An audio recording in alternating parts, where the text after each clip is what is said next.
السلام عليكم ورحمة الله وبركاته. إن الحمد لله نحمده ونستعينه ونستغفره ونؤمن به ونتوكل عليه ونعوذ بالله من شرور أنفسنا ومن سيئات أعمالنا. من يهد الله فلا مضل له ومن يضلل فلا هادي له. ونشهد أن لا إله إلا الله وحده لا شريك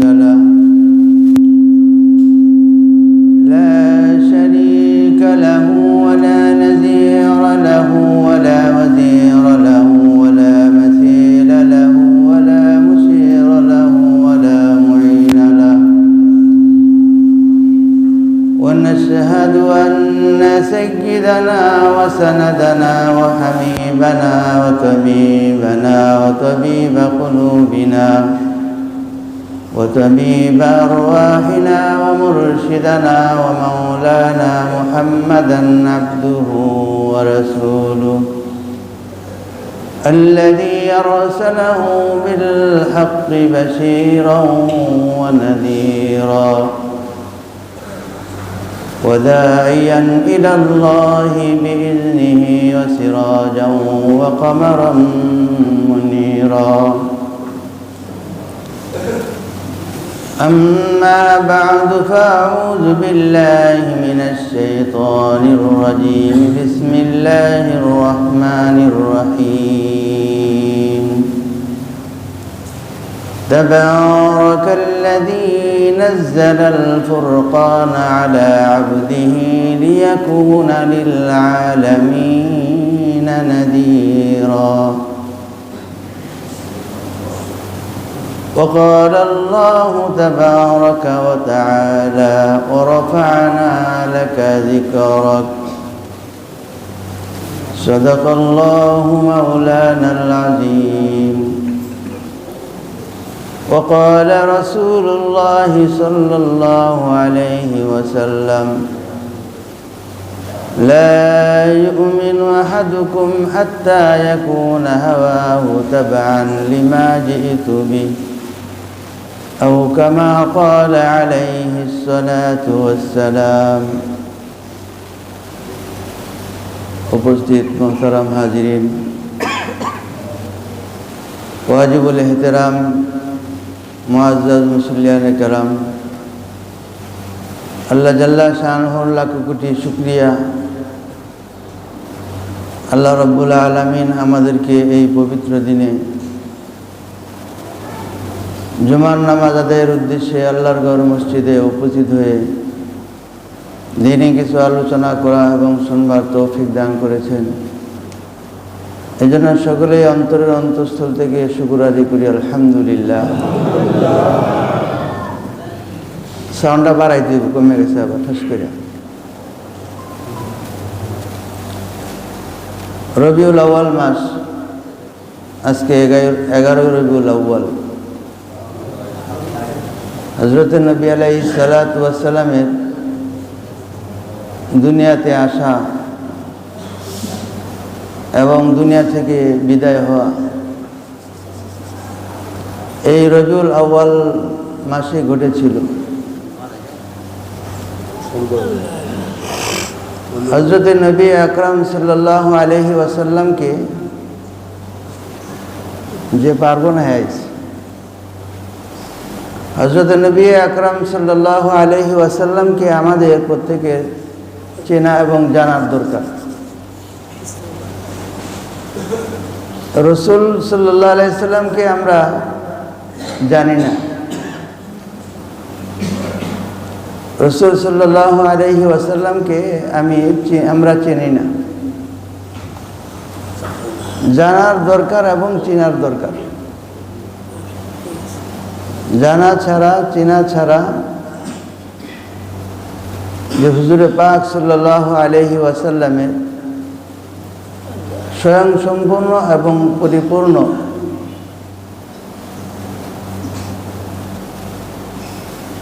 follower হওয়া কঠিন।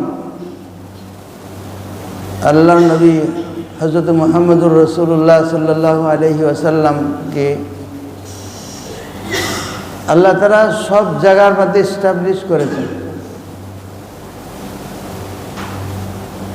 যেখানে আল্লাহর নাম আসে আল্লাহ তাআলা সেই জায়গায় সাথে সাথে আল্লাহর হাবিবকে নিয়ে আসছেন। নামাজের মধ্যে আমরা আল্লাহর কাছে যখন আবেদন করি, চাই, চাওয়ার পরে দেখি রাসূল সাল্লাল্লাহু আলাইহি ওয়াসাল্লামের উপরে দরুদ চলে আসে।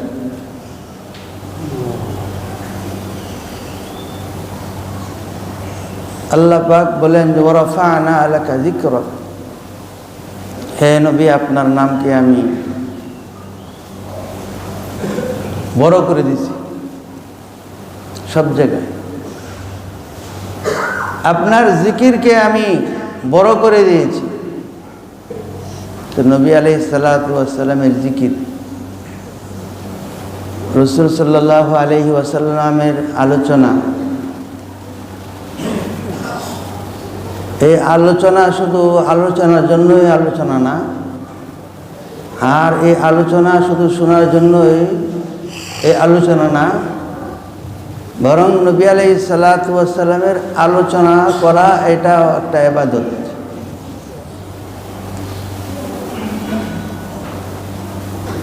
রাসূল পাক সাল্লাল্লাহু আলাইহি ওয়াসাল্লামের আলোচনা করা, আলোচনা শোনা,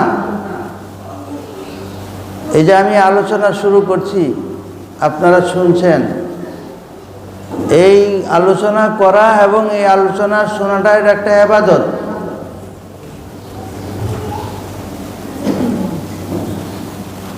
আমরা মুসলমান এবং আমরা যারা ভালো মুসলমান, আমলদারি মুসলমান, যেটা আমার ভিতরেও ধারণা, মুসলমানদের মধ্যেও ধারণা, যে মুসলমানের অর্থ হলো যে লেবাস, পোশাক আশাক সুন্নত তরিকার হবে, ভালো পোশাক হবে, নামাজ হবে, রোজা, হজ, যাকাত, দান খায়রাত, যে আল্লাহ রাসূল সাল্লাল্লাহু আলাইহি সাল্লাম এগুলো কথা বলছেন, ঈমান আনতে বলছেন, লা ইলাহা ইল্লাল্লাহ, নামাজের কথা বলছেন, আকিমুস সালাহ, রমজান মাসে রোজা রাখতে বলছেন, ওয়াসাম রমাদান, হজ ফরজ হইলে হজ করতে বলছেন, যাকাত ফরজ হলে যাকাত দিতে বলছেন। যে আমরা রাসূল সাল্লাল্লাহু আলাইহি সাল্লামকে এইভাবে একজন ধর্মীয়, একজন পুরুষ, একজন মানুষ মনে করি।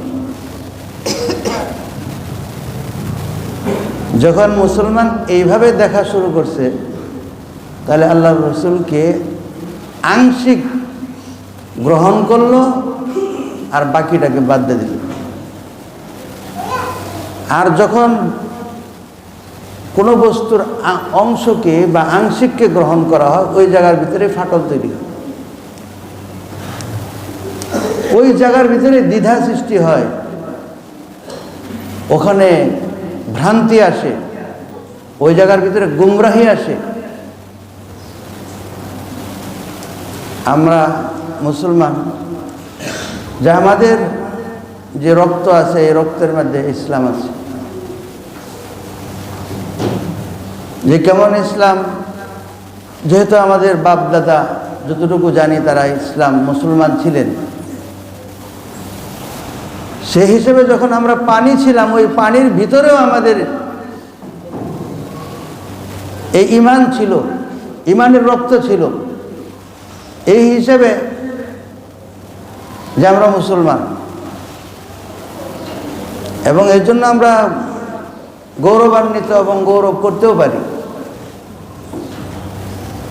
আমরা অনেক সময় বলি যে একটা লোক 40 বছর বয়সে ইসলাম গ্রহণ করছে, পরে বলি যে অনেক সৌভাগ্যবান। হ্যাঁ, সৌভাগ্যবান, বাকি আপনি আমার মতো সৌভাগ্যবান না, কারণ তার 40টা বছর ইসলামের বাহিরে চলে গেছে। আর আপনি আমার 40টা বছর না, শুধু আপনি আমি যখন পানি ছিলাম ওই পানির ভিতরেও আমাদের ঈমান ছিল। হুজুর পাক সাল্লাল্লাহু আলাইহি ওয়াসাল্লামকে যখন এই নামাজ, রোজা, হজ, যাকাত এর ভিতর দেখে, তখন সে খণ্ডিত ইসলামকে দেখে এবং আংশিক বিষয়কে দেখে। হুজুর পাক সাল্লাল্লাহু আলাইহি ওয়াসাল্লাম যে একজন কমপ্লিট একজন মহামানব, একজন ব্যক্তি, এইগুলো দেখার দ্বারা কমপ্লিট এটাকে আন্দাজ, অনুমান এটা আমাদের দ্বারা হয় না।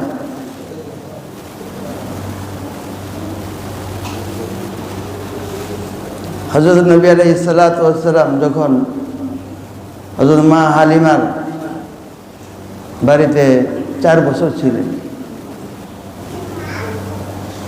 ওই 4 বছরের সময়ও ছোট আরো ভাই বোন ছিল, ওই ভাই বোনদের সঙ্গে বকরি চড়াইতে গেছেন।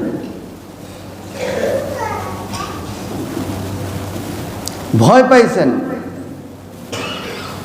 তার সঙ্গে যারা ছিল তারা এসে ভয়ভীতির যে আলামত দেখছেন, এই আলামত মার কাছে বলছেন। মা হালিমা ভয় পেয়ে গেছেন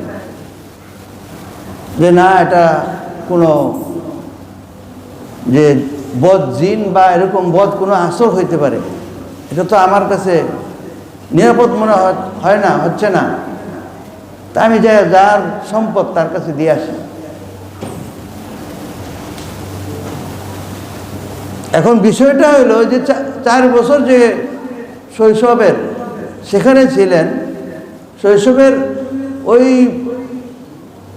শেষ প্রান্তের যে সময়টা হযরত মা হালিমার কাছে ছিলেন, সেখানে তিনি বকরি চড়াইছেন। আমরা আমাদের বাচ্চাদেরকে কোনো কাজ দেই না, কাজ করাই না। আর কাজ করাইলে এমন কাজ করায় যে কাজগুলো কাজ নাইলে অকাজ। বাবা বাচ্চাকে দোকানে পাঠাইছে কিসের জন্য? বিড়ি কিনবার লাগে। এটা তো কাজ না, এটা দ্বারা তার জীবনকে ধ্বংস করা, মস্তিষ্কের ভিতরে একটা বীজ ঢুকায় দিয়েছে। রাসূল আকরাম সাল্লাল্লাহু আলাইহি সাল্লাম 8 বছরের আগেই খাজা আব্দুল মুত্তালিব দুনিয়া থেকে চলে গেছেন। যে মা নাই এতিম, বাবা নাই এতিম, খাজা আব্দুল মুত্তালিব লালন পালন করতেন, তিনি চলে গেছেন, চাচার হাতে উঠাই দিয়ে গেছেন। খাজা আবু তালিবের কাছে হযরত নবী আলাইহিস সালাতু ওয়াস সালাম ওই ছোট বয়সে, যখন বয়স 8 বছরের কাছাকাছি, উট হারানো গেছে। ওই উট তালাশ কইরা মক্কার আজকের যে অবস্থান, আজ থেকে 1500 বছর আগের সাথে মেলানো বড় কঠিন। যে একটা উট হারানো যাবে আর ওই উটটাকে তালাশ করে একটা ছোট বাচ্চা মানুষ বের করে নিয়ে আসবে, এত সহজ না, অনেক কঠিন। সেই কঠিন পরিস্থিতিতেও, কঠিন অবস্থাতেও নবী আলাইহিস সালাতু ওয়াস সালাম উট তালাশ করিয়া নিয়া চাচার কাছে আইনা বুঝাই দিলেন যে এই যে উট হারানো গেছিল, এই যে উট বুঝে পায়।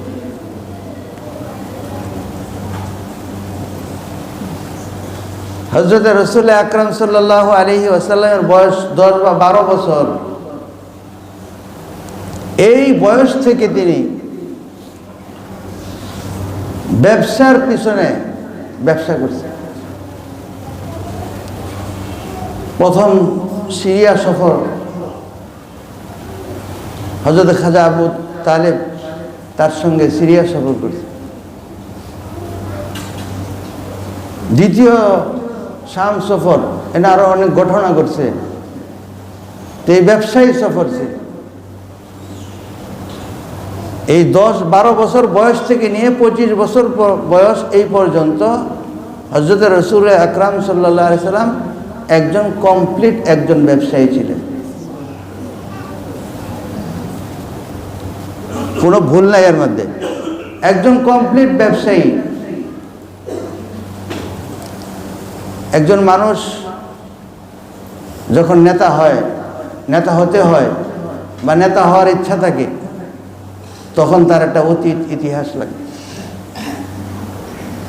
তার অতীত ইতিহাস ছাড়া কেউ কোনোদিন নেতৃত্ব দিতে পারবে না। নেতৃত্ব দিতে হইলে তার অতীত একটা ভালো ইতিহাস থাকতে হবে। যখন বিভিন্ন দেশের ব্যবসায়ীরা যখন একসাথে জমা হইতো, মেলা হইতো,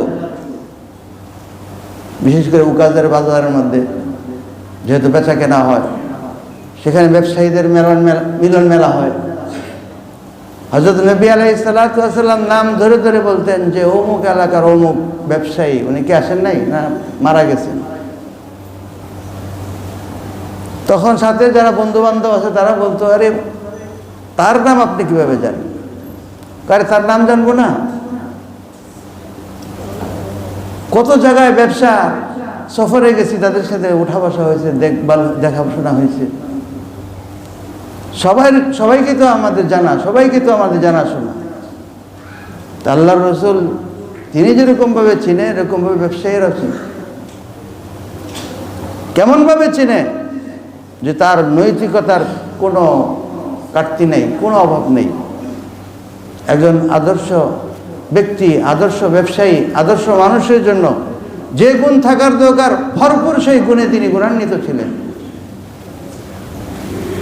কোনো কমতি ছিল না।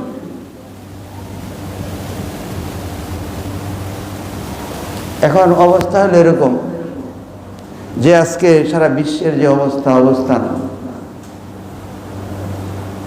দেখা যায় যে সমস্ত দেশ বা রাষ্ট্র, আমাদের বন্ধু রাষ্ট্র, দাতা গোষ্ঠী আমাদের দেশে রাস্তা করে দেয়, ভালো কাজ, এবং বলে যে স্কুল করো, ইউনিভার্সিটি করো, ইত্যাদি করো, ইত্যাদি করো, সব কিছু করো, কলেজ করো, ছেলেদেরকে পড়াশোনা করো, ভালো জিনিস। কিন্তু আপনি চায়নাও যায় দেখেন, আরো শিল্প উন্নত যে দেশগুলো আছে সেই দেশগুলোতে যায় দেখেন যে আমাদের দেশের একটা ছেলে পড়াশোনা করতে করতে যখন মাস্টার্স করে, এটা করতে করতে তার চাকরির বয়স শেষ হয়ে যায়। এরপরে বেকারত্বের অভিশাপ নিয়ে আসে বাস করে। এর আগে সে কোনো কাজই জানে না, একদম বেকার। হযরত নবী আলাইহিস সালাতু ওয়াস সালামকে দেখেন যে তার যে এই শৈশব থেকে নিয়ে এই তারুণ্য, এই যৌবনের সময়টার ভিতরে নিজেকে কিভাবে এস্টাবলিশ করছে, কিভাবে নিজের জীবনটাকে গড়ে তুলছেন। 35 বছর বয়স যখন, তখন তো লিডারশিপের জায়গায় তিনি চলে গেছেন, নেতৃত্বের আসনে চলে গেছেন, নেতৃত্ব দেওয়ার মতো যোগ্য হয়ে গেছেন। এখন তার চারিত্রিক, তার গুণ, তার কি নৈতিকতা। অপর পৃষ্ঠায় আমাদের যারা ভবিষ্যতের যারা নেতৃত্ব দিবে বা দেওয়া শুরু করছে,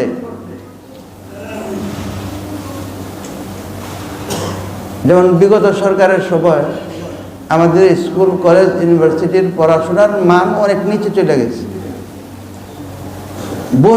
বহির দেশের, এই দেশের শিক্ষাকে এটা শিক্ষায় মনে করে না, হুদা খামাখা এরা সময় নষ্ট করে।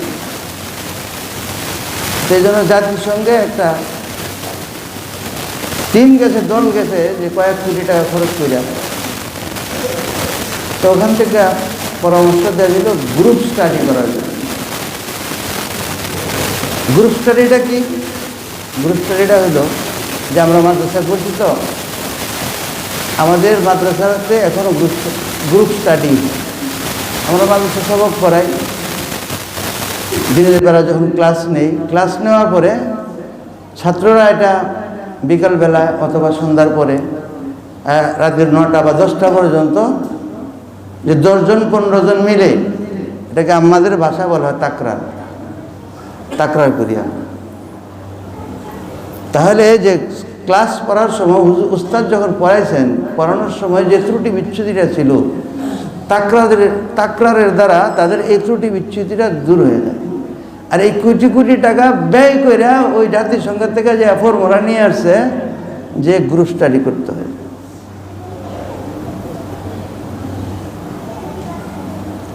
এই গ্রুপ স্টাডির জন্য টাকা ব্যয় করা লাগে। তো এই গ্রুপ স্টাডি কি আদৌ করে? এই জন্য দেখা গেছে শিক্ষকরা কোচিংয়ের নামে টাকা পয়সা আমাদের নিয়ে যাচ্ছে। এই টাকাটাই, এর আংশিক কিছু টাকা যদি স্কুলে আরো বাড়ায় দেওয়া হয় আর সেটা যদি ওখানেই ব্যবস্থা করা হয়, তাহলে তারা কিন্তু ওই বিষয়ের উপরে তারা সেখান থেকেই যোগ্যতা নিয়ে যোগ্য হয়ে বের হইতে পারে। হযরত নবী আলাইহিস সালাতু ওয়াস সালাম 35 বছর বয়স, এই 35 বছর বয়সে তিনি নেতৃত্ব দেওয়ার মতো তার যোগ্যতা চলে আসছে। আর আমাদেরকে যারা নেতৃত্ব দেয় বা দিচ্ছে বা দিবে, তাদের অতীতকে তালাশ করতে গেলে যে কত ধরনের বদনাম আছে, এটা আমার বলার অবকাশ নেই। আপনাদের সামনে এগুলো একদম দিবালোকের মতো স্পষ্ট। সুতরাং সে যখন দায়িত্বশীল জায়গা থেকে নেতৃত্বের আসনে যখন সে বসবে বা বসে, যে কি পরিমাণের যে তাদের ত্রুটি, যে চুরি চামারি আরো যা আছে সব কিছু, এগুলোকে একজন জুতা চুরকে আমরা খারাপ বলি। জুতা চুরির দায়ে মানুষ গণ ধুলাই দিয়ে, গণপিটুনিদের দিয়ে মেরে ফেলায়। একটা জুতার দাম কত? 200 টাকা, 500 টাকা, না 5,000 টাকা। আর হাজার হাজার কোটি টাকা চুরি করতেছে, তার কোনো বিচারই নেই, এর কোনো বিচার হয় না। এরা হলো নেতা। আমাদের নেতা হওয়ার জন্য আগে আমার ফাউন্ডেশনকে করতে হয়। নবী আলাইহিস সালাতু ওয়াস সালাম বিচার করবেন। আরবের লোকদেরকে বলছে যে মুহাম্মদ সে ফয়সালা করবে, তার ফয়সালা হবে না কেন? এই যাবৎকাল পর্যন্ত তো আমরা তাকে কম পরীক্ষা করি নাই, কম যাচাই বাছাই করি নাই। হযরত নবী আলাইহিস সালাতু ওয়াস সালাম নিজের অবস্থানকে এত মজবুত করেছিলেন, এত শক্ত করেছিলেন যে একটা পাহাড়ের মধ্যে কোনো কারণে ফাটল ধরতে পারে, ফাটতে পারে, কিন্তু মুহাম্মদের বিচারের ভিতরে কোনো ফাটল ধরবে না। কি মনে করছেন যে তার বিচারের ভিতরে কোনো ফাটল ধরবে না? এইভাবে নিজের মজবুতি করে নিয়েছে। এই জন্য হুজুর পাক সাল্লাল্লাহু আলাইহি ওয়াসাল্লামের নবুয়তের আগে যে 40 বছরের আগের যে জীবনটা, সেই জীবনটাকেও আমাদের ধারণ করা, সেই জীবনটা থেকেও আমাদের শিক্ষা নেওয়া, সেই জীবনটা থেকেও আমাদেরকে উপদেশ গ্রহণ করা, যে আমাদের নিজেদের সন্তানদেরকে সেভাবে গড়া। হুজুর পাক সাল্লাল্লাহু আলাইহি ওয়াসাল্লামকে এই জন্যই তো আল্লাহ তাআলা বলেছেন, লাকাদ কানা লাকুম ফি রাসূলিল্লাহি উসওয়াতুন হাসানা, যে রাসূলের মধ্যে তোমাদের সর্বোত্তম আদর্শ। এখানে বয়স, এখানে কোনো দিন, কোনো সময়, যৌবন, শৈশব, বার্ধক্য কোনোটাকে এখানে তুলে ধরা হয়নি। সার্বিক কমপ্লিট জীবনটাকে হুজুর সাল্লাল্লাহু আলাইহি ওয়াসাল্লামের আমাদের জন্য আদর্শ করে। 40 বছরের জীবন যখন আসছে, তখন নবুয়ত যখন আসলো, তখন নবী আলাইহিস সালাতু ওয়াস সালামের 13 বছরের জিন্দেগিটা ছিল খুব ক্রিটিক্যাল, সাংঘাতিক কঠিন সময় এটা। এই জন্য যে 2 বছর পর্যন্ত যে বাহিরে বের হইতে পারেন নাই, বাহিরেও বের হইতে পারেন নাই, ঘর থেকে বের হইতে পারেন নাই। এরপর যখন ঘর থেকে বের হইতেন, বের হওয়ার পরে যে নির্যাতন, সেই নির্যাতন সম্পর্কে আমরা কিছু না কিছু আমরা অনুধাবন করি, আমরা বুঝি বা জানি। এরপরে যখন যে না, মক্কা আর টেকা সম্ভব না, হিজরতের বিধান আসলো, হিজরতের হুকুম আসলো। হুজুর পাক সাল্লাল্লাহু আলাইহি সাল্লাম আগে নিজে যান নাই। নবী আলাইহিস সালাতু ওয়াস সালামের অভিজ্ঞতা তার অতীত সাংঘাতিক। যে ব্যবসা করতে গেছেন, যে হুট করে কোথাও যাইয়া আগে কেনা আরম্ভ করছেন না, হুট করে বিক্রি করা শুরু করেননি। হযরত খাদিজাতুল কুবরা নবী আলাইহিস সালাতু ওয়াস সালামকে একদিন বললেন যে এই ব্যবসা সফর, যে প্রথম তিনি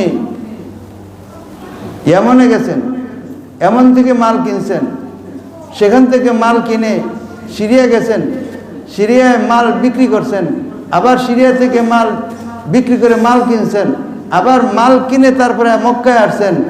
এত বিরাট লাভ হযরত খাদিজাতুল কুবরা রাদিয়াল্লাহু তাআলার সামনে পেশ করলেন। বললেন যে আপনার এটা করলেন কিভাবে করলেন? হযরত নবী আলাইহিস সালাতু ওয়াস সালাম এরকমভাবে মক্কা থেকে যখন হিজরতের কথা আসলো, তখন মদিনা প্রথম মুসআব বিন উমাইর রাদিয়াল্লাহু আনহু তাকে পাঠাইছে, যাকে এলাকা বুঝতে হবে, জানতে হবে। আমি আগে দিয়ে চলে যাই, সেখানে মানুষ কিভাবে আমাকে রেসপন্স করে এটা তো বোঝা আমার জন্য বড় মুশকিল, বড় কঠিন।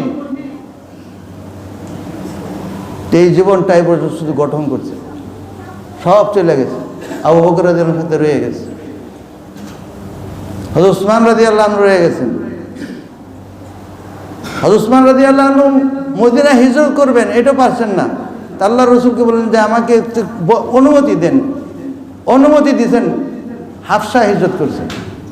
আবু বকর সিদ্দিক রাদিয়াল্লাহু আনহুকে তখনও অনুমতি চাইতেছেন, অনুমতি দেন না, কারণ তিনি জানেন যে কোন কর্মীর আমি নেতা, কোন কর্মীটা আমার জন্য কি ত্যাগ স্বীকার করতে পারবে। আমার জন্য আবু বকর যে ত্যাগটা স্বীকার করতে পারবে, এই ত্যাগটা অন্য কেউ পারবে না। এই জন্য সবাইকেই পারমিশন দিয়ে দিয়েছেন, যে কয়জন ছিল।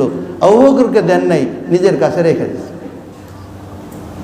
আপনি নেতা হবেন, আপনার কর্মী কে, কেমন, ওই কর্মী সম্পর্কে আপনার ধারণা থাকতে হবে, জানা থাকতে হবে। আবু বকর রাদিয়াল্লাহু আনহু সম্পর্কে সর্বোচ্চ জানা, বোঝে পড়া ছিল নবী আলাইহিস সালাতু ওয়াস সালাম, সবচেয়ে বেশি জানতেন। এই জন্য নিজের সঙ্গে রাখছেন, নিজের কাছে রাখছেন। হুজুর সাল্লাল্লাহু আলাইহি সাল্লাম যখন মদিনায় গেছেন, মদিনা যাওয়ার পরে মুসলমানদেরকে নিয়ে যখন সর্বপ্রথম ঈদের নামাজ পড়েন, তখন সাহাবাদেরকে বলছেন যে দেখো এখানে আজকে নামাজের মধ্যে কতজন আছে, কারণ সংখ্যার একটা ব্যাপার আছে। কারণ যখন হিজরত করছেন তখন মদিনায় কিন্তু লিডার ছিল, অনেক বড় লিডার। সেই লিডারের নাম হলো আব্দুল্লাহ বিন উবাই ইবনে সুলুল। ততক্ষণ পর্যন্ত সে ভালো, সে অনেক ভালো, আল্লাহ রসুলের প্রতিও ভালো, কিন্তু তার ধারণা ছিল যে একজন বিদেশি মানুষ এখানে আসতেছে, এখানে এসে সে কতটুকু সফল হবে। সে তো কিছুদিন থাকবে, আবার চলে যাবে, টিকবে না আমাদের সামনে। সংখ্যা একটা বড়, বিরাট বড় ফ্যাক্টর। দেখেন না আমাদের দেশে নির্বাচনের জন্য এই সংখ্যার লেগে যে কি পিয়ার পদ্ধতি, সংখ্যা দেখাইতে চায় যে আমাদের একটা সংখ্যা আছে, এই সংখ্যা বোঝানোর দরকার আছে আমাদের, এই জন্য এই পদ্ধতি চায়। হুজুর সাল্লাল্লাহু আলাইহি সাল্লাম ওই দেখলেন যে দেখো সংখ্যা কতজন, সব মিলায় মালায় বাইরে 600-700 মানুষ, 700 মানুষ। এই 700 মানুষ এটা একটা সংখ্যা দাঁড়াইল। এরপরে যখন দ্বিতীয় হিজরিতে যখন যুদ্ধ হইল, কাদের সঙ্গে? নিজের গোত্রের লোকদের সঙ্গে, মক্কার লোকদের সঙ্গে, অন্য কারোর সঙ্গে না। আর ওই মক্কার কোন লোকগুলো যে সবচেয়ে বড় বড় নেতা, সবচেয়ে বড় বড় লিডার, তাদের। আর এমন যুদ্ধ আল্লাহ তাআলা করাইছেন, আল্লাহ তাআলা পারতেন যে এখানে যেহেতু নবী তিনি, তো ওনার কিছু করা লাগবে না, ফেরেশতা দিয়ে করাইতে পারেন, একজন ফেরেশতা যথেষ্ট। হযরত জিবরীল আলাইহিস সালাতু ওয়াস সালাম ওই আদ সামুদ এদেরকে, কওমে লূত এদেরকে একেনি আঙ্গুলের কোনা দেয়া উঠায়া ওই আসমানে উঠায় একটা আছাড় দেয়া এদেরকে ধ্বংস করে দিয়েছে। ওই জায়গার টেম্পারেচার বর্তমানেও 60 থেকে 65 বা 67 ডিগ্রি, যেখানে কোনো জীব বাঁচতে পারে না। এমন জায়গা, যে জায়গা কোনো জীবের পাড়া এখনো পড়ে নাই। ওই টেম্পারেচারে, সূর্যের যে টেম্পারেচারে, যে ওই জায়গার মাটি পুরা পুরা একদম ছালি হয়ে গেছে, এত মারাত্মক। হযরত রাসূল আকরাম সাল্লাল্লাহু আলাইহি ওয়াসাল্লাম বদরের মধ্যে মুখোমুখি হয়েছেন, তখন ওই যে কচি ডাবের মতো ওই কাফের নেতাদেরকে কচি ডাবের মতো কচু কাটা করে শেষ করে দিয়েছে।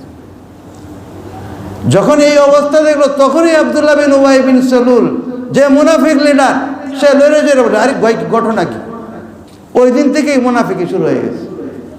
প্রকৃত যে শত্রু তখন তৈরি হয়ে গেছে, যে আমাদের তো দেখা যাইতেছে এখানে আমাদের টিকা সম্ভব না, এত বড় দল, এই অল্প কিছু সংখ্যক মানুষ এইভাবে এদেরকে পতন করে ছেড়ে দিল, তাহলে তো এই মদিনার নেতৃত্ব আমাদের চলে যাবে। এদিন থেকে মুনাফিকি শুরু হয়ে গেছে। এই জন্য নবী আলাইহিস সালাতু ওয়াস সালামের জীবনটাকে আমরা শুধু মনে করি যে শুধু নামাজ, রোজা, হজ, যাকাত এ আংশিক বিষয় না, আংশিক বিষয় না। আমাদেরকে রাসূল সাল্লাল্লাহু আলাইহি ওয়াসাল্লাম সম্পর্কে তার পুরো জীবনকে জানতে হবে, পুরো জীবনকে আমাদের শিখতে হবে। যদি পুরো জীবনকে আমরা ধারণ করি, আমরা যদি শিখি, আমরা জানি, তাহলে এই মুসলমান যে আজকে যে মাটির নিচে চলে যেতেছে, এদেরকে জায়গা জায়গাদের পতন হইতেছে, এর পতন হওয়ার অন্যতম কারণ হচ্ছে এটাই যে মুসলমান তার নবীকে চেনে না, নবীর আদর্শকে তারা লালন করে না। নবী আলাইহিস সালাতু ওয়াস সালাম যা করছেন, যে আদর্শ আমাদেরকে দেয়া গেছেন, যে শিক্ষা দেয়া গেছেন, এবং নবী আলাইহিস সালাতু ওয়াস সালাম নিজের অতীত ভিতকে যে কিভাবে মজবুত করছেন, যে তার কি নৈতিকতা ছিল, কি আদর্শ ছিল, কি আদর্শটা তিনি বাস্তবায়ন করে গেছেন, যে আদর্শের সামনে পৃথিবীর ইতিহাসের মধ্যে তার কোনো দুষ্ট্রুটি খুঁজে পাওয়া যায় না।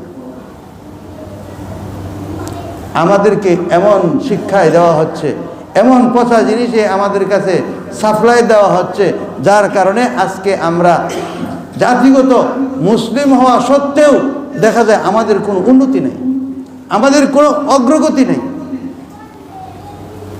এই যে পাশের দেশ আফগানিস্তান, এই আফগানিস্তানে আমেরিকা যখন তাদের দখলে ছিল, তখন তারা একটা খাল খনন করছিল, যে খালের খরচ ধরছিল তারা পার স্কোয়ার ফিট $12।